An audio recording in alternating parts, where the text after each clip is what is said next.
The messages started quietly at first. A comment here, a rumor there, a name nobody recognized floating through the Facebook groups where the Whittaker conversations never really stop. Then suddenly the name was everywhere. Justin. Another stranger claiming he could fix everything. Another outsider promising the impossible. Another voice inserting itself into a family that has already been ripped apart by too many outsiders before him. People in the comment sections say the same thing every time a new do-gooder appears. Maybe this one will help. Maybe this one is different. Maybe this one won't use them. But those comments always come from the people who aren't living it. The ones who aren't answering the phone to strangers. The ones who aren't losing sleep wondering what new chaos the next outsider will bring. For the Whittakers, it's not hypothetical. It's their lives, their stability, their last bit of peace on the line. And now the question hangs heavier than ever. Are they being exploited again? Because according to the conversations circulating online, Justin claims he's bringing a new camper. A new home. A fresh start for Larry and BJ, right there on the land they don't even legally own. He says he has big plans, permits, wiring, electrical poles, renovations, apartments, and a path back to the family members taken by the state. It sounds like salvation to people who don't know better. But to everybody who's been watching this story for years, it sounds like something else. It sounds like another scam. The troubling part isn't even the promise of a new home. The Whittakers have heard grand promises before. They've had cameras in their faces for decades. They've had filmmakers say they were there to help. They've had reporters claim they were there to tell the truth. They've had strangers claim they were there to save them. They've heard it all. But this time, the voice on the other end of the phone isn't a filmmaker, or a reporter, or a charity organizer. It's just a man with a phone number. A man who started calling a vulnerable family after getting their contact information from the internet. A man who recorded conversations with people who can't defend themselves. A man who says, "I love you," to Betty after knowing her for 3 weeks. And that's the part that sent alarms ringing across every platform where people talk about the Whittakers. Because Betty is not a woman who should be manipulated. She is elderly. She is intellectually disabled. She is grieving. She is traumatized. She is vulnerable in ways most people will never understand. And she is deeply lonely now that the state removed her siblings and nephew from the home. If you want to take advantage of someone, you look for people like Betty. You look for people who can't tell when someone is lying. You look for people who say, "okay," to everything because they want to keep the peace. You look for people who desperately want their family back. And that's why Justin's sudden presence in their lives feels dangerous.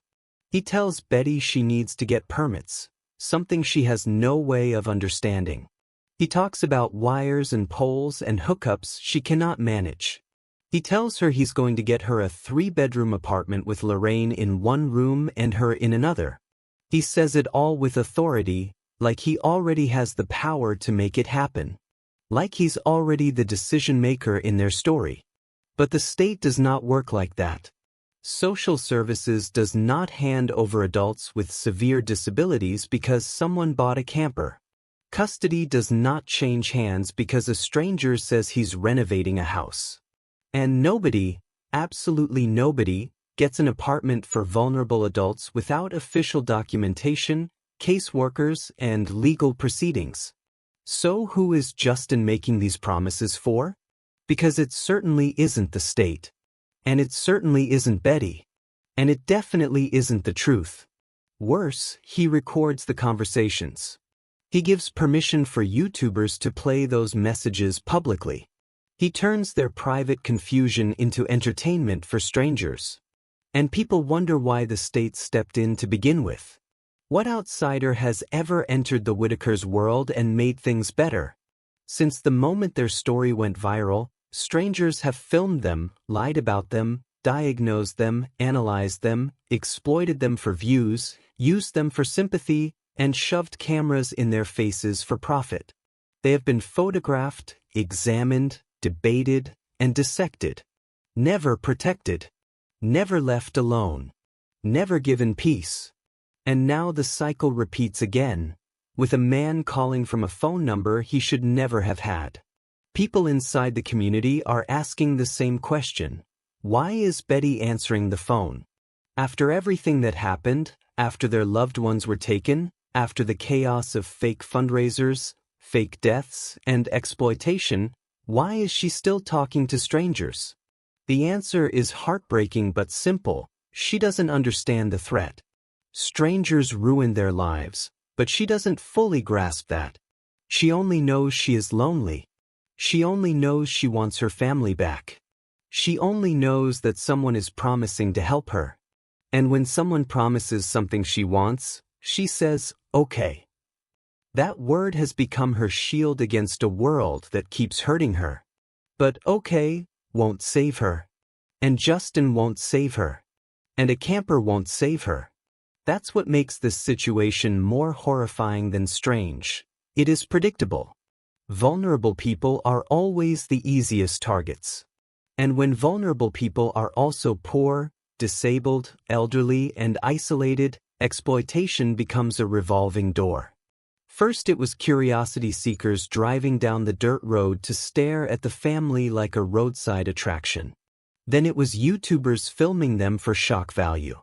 Then it was scam fundraisers. Then it was people faking family deaths online for money.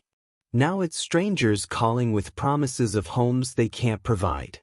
Every new outsider brings new harm, while the family remains stuck in the same cycle, hopeful for a moment, disappointed for a lifetime. And this is exactly how exploitation works. You don't need money to scam someone. You don't need a business. You don't need a charity page. All you need is a voice, a promise, and a victim willing to believe you. And the Whittakers have been forced into belief for decades because belief feels better than abandonment. But at what point does the world acknowledge the pattern? At what point do people stop pretending that kindness is what drives these outsiders? At what point does someone say enough? Because every time a stranger steps into their world, someone gets hurt. Sometimes it's them. Sometimes it's the viewers. Sometimes it's both. And this new situation, this Justin situation, is beginning to look like the same cycle all over again. Recording vulnerable adults. Promising things he cannot deliver. Acting like he has authority. Inserting himself between the family and the state. Telling them he loves them after 3 weeks. These are red flags in any situation. In the Whittakers situation, they are blaring sirens. And the most important question is the one almost no one is asking. Why does he want access to them? Nobody does this kind of work for free. Nobody buys campers for strangers without motive. Nobody appears out of nowhere offering salvation unless they want something in return. And when the family cannot protect themselves, the rest of us have to ask the question they can't. Is this a rescue, or is this a scam? Comment below what you think.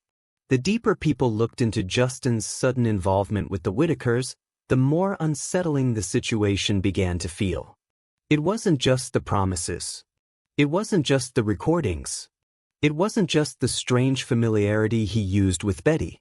It was the pattern, a pattern the Whittakers have lived through far too many times.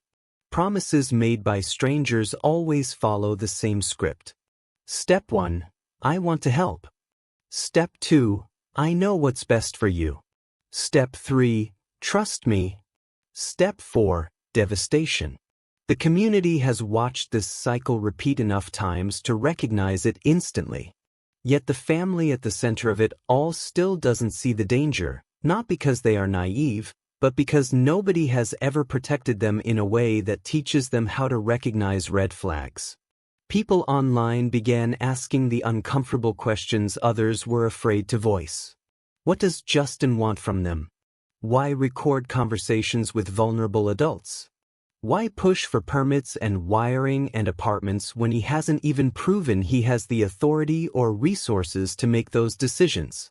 Why talk about moving a camper onto land that the family reportedly does not own? Why insert himself into the middle of a tense and complex situation with state authorities? And most importantly, why is he promising outcomes he cannot possibly guarantee? Those promises are the first sign something is off. Anyone familiar with social work, adult services, guardianship, or disability advocacy knows that nothing in this world moves fast. Nobody gets apartments overnight. Nobody gets custody by phone call. Nobody bypasses court orders with enthusiasm. And nobody solves a multi-decade poverty crisis with a camper. But to Betty, the word promise means hope. And hope is the one thing she never stopped clinging to. People began replaying Justin's recorded conversations online and listening more closely. They heard the same pattern in every sentence, a tone of authority mixed with emotional manipulation. He didn't ask Betty what she wanted. He didn't ask what she understood. He didn't ask what she was capable of doing. He spoke as though he was already in charge, as though his decisions carried weight, as though her only job was to comply. Betty's responses told their own story. Her gentle "okay," repeated over and over, wasn't agreement. It wasn't comprehension. It wasn't consent. It was a coping mechanism. It was a way to survive conversations that moved too fast, too complicated, too overwhelming for her to keep up with. Many people with intellectual disabilities learn to mirror agreement because it prevents conflict. The word becomes a shield, a survival tool.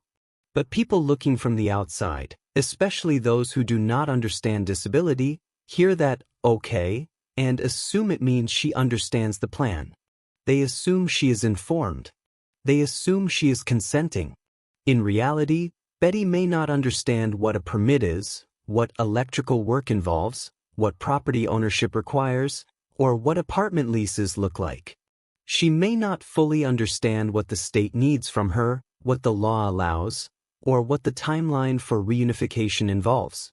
Which is why any stranger stepping into her world with big promises instantly triggers alarm for anyone who has worked in the field. The next major concern was how quickly Justin inserted himself into conversations about state custody. He referenced getting Betty an apartment so she could get her siblings back, as if that were a simple transaction. People familiar with the system immediately pointed out how dangerous that assumption is. Reunification does not depend on living space alone. It requires evaluations, supervision, approvals, plans, and oversight. It requires trained professionals. A stranger cannot simply declare himself the architect of that process. And a vulnerable adult cannot give informed consent to a plan she does not understand. At this point, longtime watchers of the Whittaker story began comparing this situation to previous ones. The family has had individuals show up claiming they could fix things, claiming they could take control of the property, claiming they could manage finances, claiming they could rebuild their lives. Some meant well. Some were confused. Some were opportunistic. Some were dangerous. This is what happens when a family becomes famous without protection. They attract helpers, heroes, saviors, opportunists, and manipulators alike. And the risk is never small. Justin also told Betty that he loved her, despite only speaking with her for a few weeks. That moment, more than anything, set off alarm bells. To many, it felt inappropriate. To others, it felt manipulative. To the most cautious among the community, it felt like grooming, not necessarily in a criminal sense, but in the sense of establishing emotional dominance over someone who cannot question his intentions. Betty replied, "I love you too," but people who know how she communicates understand exactly what that meant. It wasn't intimacy. It wasn't trust. It was conditioning. She responds with love when someone gives her attention or affection because she has lived most of her life receiving neither. This is why vulnerable adults need advocates, trained advocates, not strangers. As Justin continued making promises, People began to question the logistics. How was he planning to move a camper? Did he have proof of ownership? Did he have legitimate permits? Did he have financial means? Did he have any connection to social services? Did he understand the legal restrictions placed on the property? Did he fully understand the state's involvement with the Whittakers? Or was he hoping that Betty and Larry wouldn't ask those questions? When someone shows up with a large plan but no transparency, it is reasonable to worry. And when someone communicates with vulnerable adults who cannot evaluate the truth of those promises, the worry becomes urgent. Even more concerning was how accessible the family's phone number remains. It has been shared publicly far too often. Strangers call regularly, some curious, some kind, some cruel, some predatory. It is extremely easy for someone to build rapport with vulnerable adults who are isolated, lonely, and confused. Justin is not the first to take advantage of that access. And unless someone intervenes, he will not be the last. Then came the conversation about Gloria, another stranger circling the situation. Nobody knows yet whether her intentions are good, misguided, or opportunistic, but the pattern is already familiar. People hear the name and brace themselves. Because the Whittakers do not need more hands reaching into their lives. They need fewer. Support should come from professionals, not people who appear online one day and insert themselves into the middle of a delicate legal situation the next. Strangers always seem to enter the Whittaker story with the same belief. We know better than you. We can fix this. We're going to save you. But the Whittakers have survived almost a century in those hills. They have endured winters without heat, summers without air conditioning, storms without shelter, decades of hardship without asking strangers for rescue. What destroyed their peace was not poverty, it was exposure. It was the cameras, the tourists, the trespassers, the speculators, the online rumors, the assumptions, and the meddling. Their lives were stable in their own way for decades. Then the world showed up. Now, instead of strangers leaving them alone, they have strangers offering them new homes, new plans, new futures, plans that always end with disappointment or worse. Justin's involvement looks like the continuation of that cycle. A cycle of outsiders promising something the family wants so desperately that they can't see the danger in believing it. The community watching from the outside sees the red flags. Betty and Larry do not. Without an advocate, they cannot separate promise from possibility or help from harm. By the end of part 2, one question becomes unavoidable. When does help become exploitation? And how many more strangers will step into their lives before someone stops this pattern? Comment below what you think. The more people looked at the pattern surrounding the Whittakers, the more they realized that the real issue wasn't Justin himself. The problem was the environment that made someone like him feel entitled to step into their lives in the first place. The Whittakers have become a magnet for outsiders, not because the family is doing anything to attract them, but because their vulnerability creates an opening that outsiders cannot resist exploiting. People always justify it the same way. I'm just trying to help. I'm doing what nobody else will do. They need someone like me. But the truth behind those statements is rarely pure. Sometimes the desire to help is just disguised curiosity. Sometimes it's ego. Sometimes it's savior syndrome. Sometimes it's a need for attention, validation, or online clout. And sometimes, tragically, it is deception dressed up as compassion. The Whittakers live at the intersection of poverty, disability, isolation, and fame, a combination so volatile that almost anyone can claim they know what's best for them and receive immediate validation from people who have never met the family. It creates a perfect storm where the loudest outsider becomes the hero in their own story, even if the family becomes collateral damage. That's the danger Justin represents. Not because people know he is harmful, but because they know the landscape he is walking into. A landscape filled with exploitation dressed as charity. A landscape where promises turn into leverage. A landscape where one vulnerable "okay" from Betty becomes the foundation for someone else's fantasy of being the family's rescuer. People began to ask the question Justin never addressed directly. How does he benefit from all of this? It's not enough to say, he's kind. True kindness happens quietly. It doesn't require recorded conversations. It doesn't require sharing private audio on YouTube channels. It doesn't require strangers hearing Betty's confusion and heartbreak for entertainment.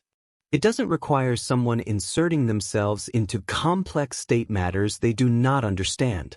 Kindness is never loud. But exploitation always is. Even if Justin believes his intentions are good, his actions don't match the reality of the situation. He speaks with authority he does not have, promises outcomes he cannot guarantee, and gives emotional intimacy that confuses a vulnerable adult into believing he is trustworthy. These patterns are subtle but powerful, the kind of behaviors that social workers are trained to recognize immediately but that the general public often misses. And when the general public does start to notice something feels wrong, it's already too late for the family at the center of it. Comment sections exploded with people pointing out the same frightening truth. Betty doesn't understand who means well and who doesn't. She doesn't have the capacity to evaluate the intentions of strangers. She doesn't recognize manipulation because most of her life has been shaped by people telling her what to do, how to feel, and what to believe. She is not equipped to challenge someone who uses emotional language, authoritative tone, and promises of reuniting her family. In fact, the more she wants to believe someone, the more vulnerable she becomes. Justin telling her, "I love you," was not just a red flag, it was a neon sign. Vulnerable adults often respond to affection with compliance. They bond quickly, trust blindly, and attach deeply to anyone who shows consistent attention. And once emotional attachment forms, it becomes nearly impossible for them to push back, even when the situation becomes unsafe. That's how exploitation happens without violence. It happens through trust. It happens through promises. It happens through emotional familiarity. Another major concern people raised was the timing. People who want to help do not broadcast their interactions. They do not turn confused dialogue into online content. They do not expose private communication from vulnerable adults to the public. They do not treat Betty's trust as entertainment. When the Whittakers' phone number leaked online, it opened the floodgates for exactly this type of intrusion. Strangers could call them at any time. Strangers could visit their home. Strangers could promise them things. Strangers could lie, deceive, manipulate, or influence them with nothing stopping it. The only protection they had was their own ability to discern danger, and that ability has been compromised by trauma, disability, and loss. People drew parallels to earlier events that had harmed the family. Fundraisers that spiraled out of control. False claims about deaths. Miscommunications that went viral. Online rumors that damaged trust with the community. Outsiders who meant well but caused unintended harm. Outsiders who didn't mean well at all and caused far worse. Now, the cycle repeats itself with alarming familiarity. The question that keeps resurfacing is, where are the safeguards? Why isn't there someone in the family's corner who can filter these interactions? Why is Betty answering the phone at all? Why are strangers allowed to communicate with her unsupervised? Why is Larry, who struggles with comprehension and processing information, being tasked with finding permits, electricians, and plumbers because a stranger said so? It isn't just unethical, it's dangerous. People forget that sudden change, especially when initiated by outsiders, destabilizes vulnerable adults. It creates confusion. It creates fear. It creates unrealistic expectations. And when those expectations collapse, which they usually do, the emotional fallout can be devastating. This is how exploitation often happens. Not through force. Through hope. Hope that someone will save them. Hope that someone will bring their family back. Hope that someone will give them the home, comfort, and stability they've never had. And people like Justin, intentionally or unintentionally, use that hope as a tool. He may believe he is trying to help, but intention does not erase impact. This is why those watching the situation unfold are becoming increasingly alarmed. They've seen the Whittakers cry. They've seen them confused.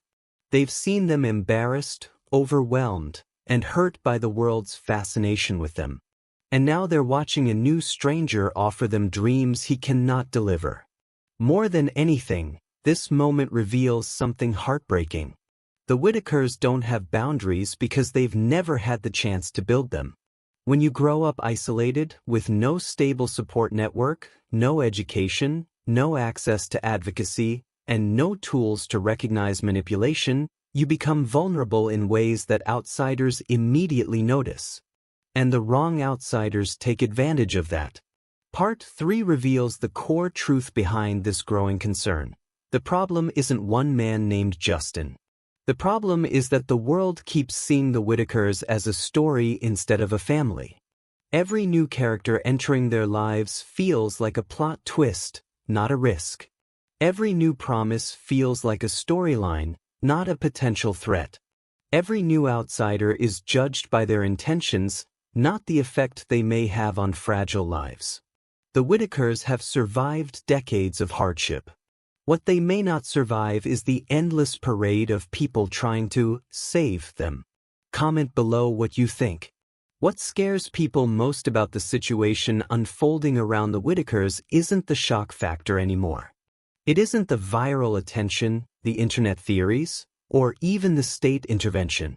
What scares them is the realization that this family has become trapped in a cycle that repeats itself like clockwork: exposure, intrusion, promises, disappointment, and harm.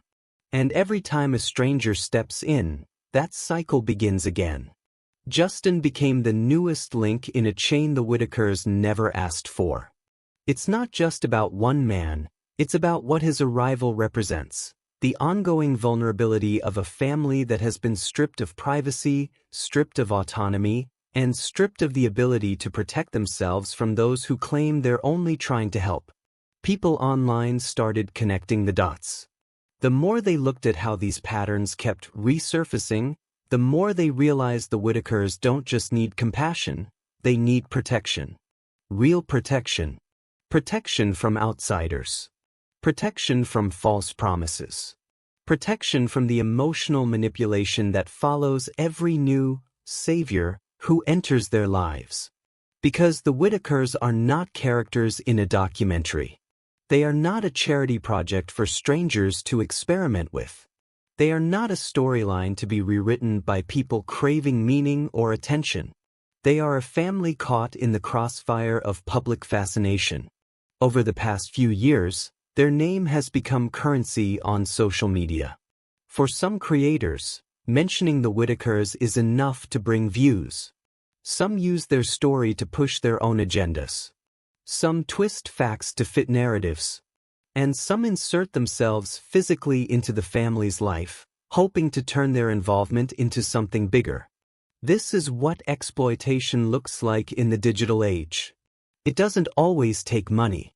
It doesn't always take malice. Sometimes it only takes attention.